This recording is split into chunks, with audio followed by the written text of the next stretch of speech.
Hi, everybody. Welcome to The Light. And today we're shedding light on the state of California versus David Burke and some case updates. Now, I wanted to get on here and talk about things. I was just kind of waiting to see when we would get the autopsy results in so I could talk a little bit more collectively about this case. It has been something that I've been following when this case broke earlier in the fall of 2025. Now, the newest piece of information is that the autopsy results have become unsealed. There is reported a 28-page document. I'm not going to go over all of that, and I don't have the full document in front of me right now. But I want to start off with the statement that came from the County of Los Angeles Department Medical Examiner and what exactly they said, and then we'll go into some more details and the cause of death. The County of Los Angeles Department of Medical Examiner has determined that the cause and manner of death for a 14-year-old Celeste Rivas Hernandez is multiple penetrating injuries caused by objects. The manner of death is officially homicide. They state that she was discovered on September 8th, 2025, in the front trunk of a vehicle in a tow yard in Los Angeles, and her death was pronounced by a detective with the Los Angeles Police Department. The examination was conducted on September 10th, 2025, and the cause and manner of death were determined officially on December 9th, 2025. Now, initially, as some of you may know, there was a court order that was initiated by LAPD previously that prevented the medical examiner from releasing the findings. Now, as myself included, many people spoke up that were frustrated why this was not released because this is typically public record, and it was very abnormal. I myself will take a step back. It's very understanding now why that was not released and why it was sealed, because we have learned that the district attorney's office wanted to keep it sealed essentially because of this secretive grand jury that was being held, because they essentially wanted to keep the integrity of any witness testimony that was being held with this secretive grand jury. That I can completely understand, and that is a great method. So by all means, kudos to them. Now, the medical examiner did go on to make a statement. Honestly, in summary, they just went on to say that they're grateful that the family now has this information, and they are grateful that a court order was filed to release this information to the public and how it benefits everybody. But there's really not much more to say in that quote, so let's continue moving on. So the medical examiner has shown that there are 2 penetrating wounds of the torso with smooth edges that may represent sharp force injuries. The wound is 3/4 of an inch length and 1.5 inches deep on the upper abdomen that penetrates the liver. And then the wound on the left chest, which is 9/16 inch length and 2 inches deep, which penetrates one of the left intercostal spaces with disruption of the adjacent ribs, cortical surfaces. If you look on the back side of the body shown here, the medical examiner noted on the hand over there that there's multiple superficial linear abrasions on the right dorsal hand. It doesn't say whether or not these could be defensive wounds, but it could be speculated. Allegedly, they could be defensive wounds. If we look close up here, the medical examiner also shows that Celeste's left ring and pinky fingers were amputated, but the body diagram shows that her right pointer finger that had the tattoo was left intact.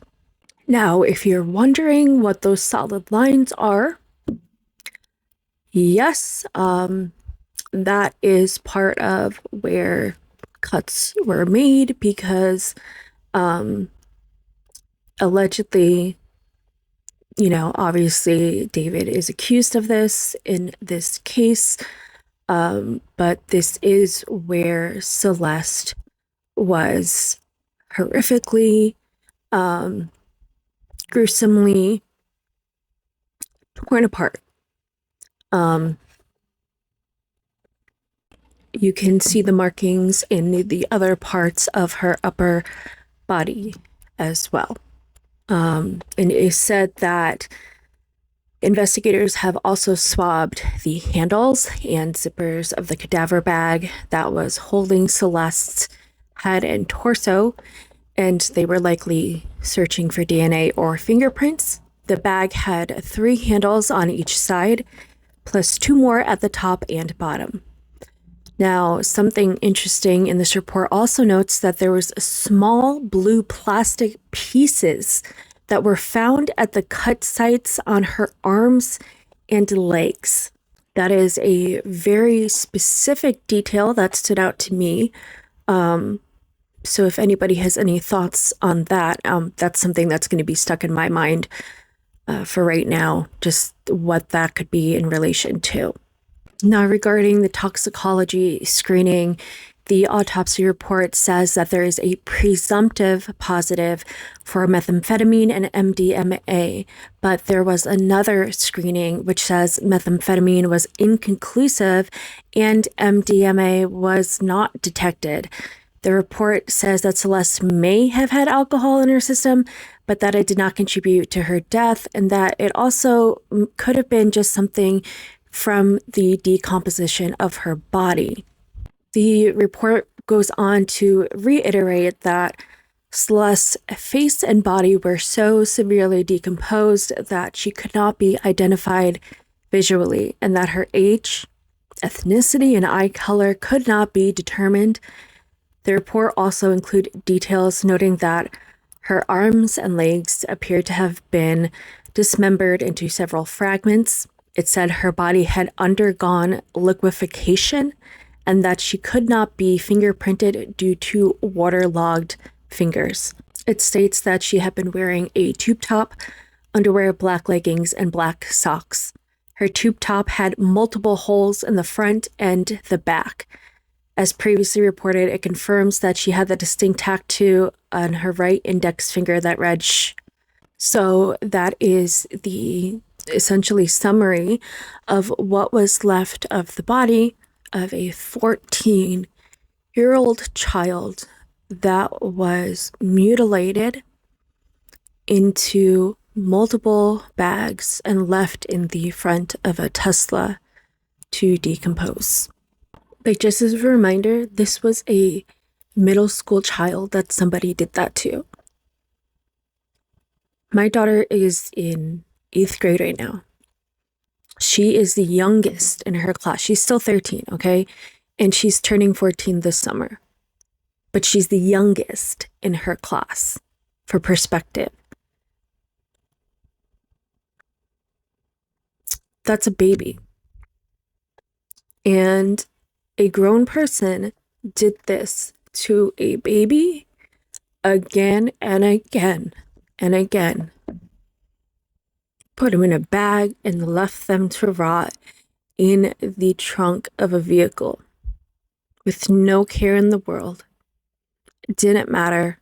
Went on to live their life like it just nothing, like nothing. Nothing.